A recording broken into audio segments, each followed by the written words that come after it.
വയനാടിന് സഹായഹസ്തവുമായി forest and general workers union CITU Adivad unit.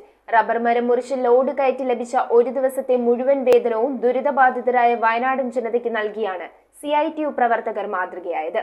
Forest and general workers union CITU Adivad യൂണിറ്റിന്റെ നേതൃത്വത്തിലാണ് ദുരിതബാധിതരായ വയനാടൻ ജനതയെ സഹായിക്കുന്നതിനായി ഒരു ദിവസത്തെ ജോലിയുടെ വേതനം മാറ്റിവെച്ചത്. 25 തൊഴിലാളികൾ രാവിലെ മുതൽ റബ്ബർ മരം മുറിച്ച് ലോഡ് കയറ്റി ലഭിച്ച വേതനമാണ് ഇവർക്കായി നൽകിയത്. CPM Kavalangad area secretary Shaji Muhammad, local secretary MM Bakkar, local committee അംഗങ്ങളായ OE Abbas, NS Shijeeb, Riyas Thuruthel, CITU unit secretary PC Anilkumar, DYFI മേഖലാ secretary KA Yusuf, president MA Shameem എന്നിവർ സംസാരിച്ചു. ഫോറസ്റ്റ് ആൻഡ് ജനറൽ വർക്കേഴ്സ് യൂണിയന്റെ അടിവാട് യൂണിറ്റ് ഏറ്റവും മാതൃകാപരമാണ്. ഇന്ന് ഒരു ദിവസക്കാലം അവർ പണിയണ പണിക്കൂലി അതേ മൊത്തമായി ഒരു ദിവസക്കാലത്തെ ഇത് വലിയൊരു അധ്വാനമാണ്. തടികയറ്റെന്ന് പറഞ്ഞാൽ ചെറിയ അധ്വാനമല്ല.